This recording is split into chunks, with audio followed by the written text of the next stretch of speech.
Right, lads, let's cut straight to it. How on earth can Rangers dominate a game like that and still come away with nothing? 21 shots, 21, and only 5 of them on target. St Mirren, with their 5 attempts and 3 on target, walk away with the win, 75% possession, and we're the ones looking like passengers out there. It's beyond shocking. It's embarrassing. Stick with me, because we're diving into everything that went wrong. Michael Stewart's brutal take on what killed Rangers, Clement's baffling decision-making, Butland's madness moment, and the performances that have fans wondering if half this team deserves to pull on the shirt again. Trust me, you're not going to want to miss what's coming next, because this one's as raw as it gets. Michael Stewart at it again. Loves a chance to stick the boot in. To be fair, Clement didn't mince his words either after that first half against St Mirren, absolutely livid by the sound of it. And honestly, who could blame him? 1-0 down at the break, chasing shadows and looking like they'd left the fight back in the dressing room.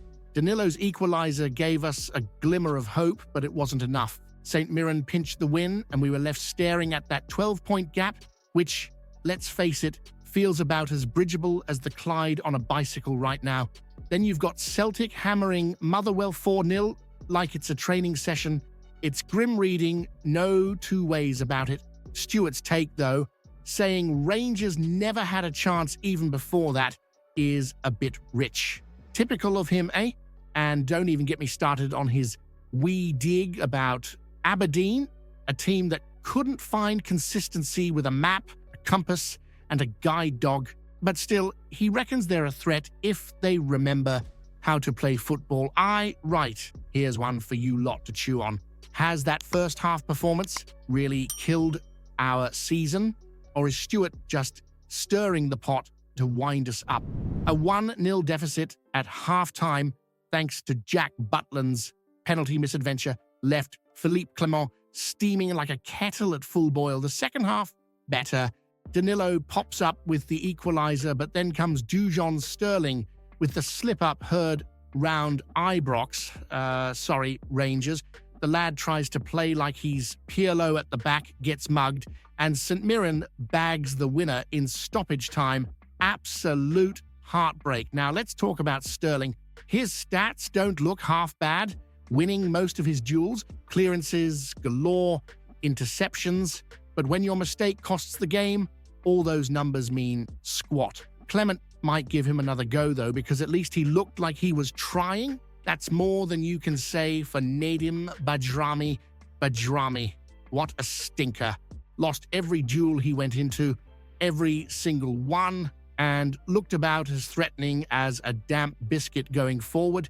Clement hooks him at halftime, chucks on Danilo and Nico Raskin, and suddenly Rangers remember how to play football. Raskin's a proper scrapper, and Danilo does what you expect, a goal and plenty of hustle. Bajrami, though, if Clement starts him again soon, we might as well wave a white flag before kickoff. And let's not ignore Clement's fury. He reckons the entire first half performance was a write-off. Says he could have subbed 8 or 9 players, and honestly, you don't doubt him. Where's the fight? Where's the grit? St Mirren wanted it more. Simple as that. 12 points behind Celtic now, and January 2's derby looks less like a lifeline and more like damage control. Should Clement drop Sterling and Bajrami for Fir Park? Or is it time to stop blaming individuals and look at the bigger issues in this squad? Robin Propper's honesty is refreshing, isn't it? The lad's still adjusting to life at Rangers, and by the sound of it, he's been hit with a proper Glasgow-style reality check. At 20, you could lose a game and still go for a pint without everyone calling for your head. But here, one bad pass, and the headlines practically write themselves. Welcome to Rangers, mate, where losing is about as acceptable as ordering a round of green drinks in a Govan pub. He's right about the demands, though. This isn't some wee regional club. It's Rangers. Fans are everywhere, filling away ends like it's their civic duty. And, 3 or 4 hours on the road. That's just a normal Saturday for the faithful, but Propper's found himself in a league where subtlety's about as popular as a Celtic scarf in the Copland Road stand. Long balls, scraps for second balls, and no time to think. Forget the Eredivisie's calm build-ups. Here, the opposition fans boo you for trying to play football like a civilized human being. It's good to hear. He doesn't regret the move, though. That rotation policy of Clement's, we do it together and all that, seems to have softened the blow of not always starting. Still, he's got big boots to fill, especially when he's covering for someone like Balogun. And if Proper's going to help claw back that 12-point gap on Celtic, he'll need to toughen up and embrace the chaos. Should Proper's admission about struggling with the Rangers mentality make us question his suitability for the club? Or is it just growing pains from someone who'll eventually come good? Well, Jack Butland, eh? 1 minute, he's the toast of Rangers fans, a rock between the sticks. And the next, he's channeling his inner calamity James in Paisley. That penalty he conceded, what was he thinking? Out of his box like a man chasing a bus, mistimes it completely and hands St. Mirren the opener on a silver platter. Scott Allen's not wrong calling it absolute madness. Shocking indeed. But hey, coming from an ex-Celtic man, he probably loved every second of it. Butland's been one of the standouts this season. Let's be honest, a few blunders shouldn't overshadow what he's done for the team so far, but there's no denying this one was a howler. Clement must have been tearing his hair out, already struggling to get the lads fired up, and your goalkeeper pulls that stunt. It set the tone for the first half, which, let's face it, was dire. Possession doesn't win matches, does it? You've got to create chances and take them, not leave your defense looking like they're playing musical chairs. Fair play to Clement for shaking things up at half-time. Danilo and Raskin, Sarinashen changed the game, didn't they? Danilo levels it, and you think, right, we've got this, but no. Poor defending lets Boyd Muntz nick it at the death. It's the story of our season.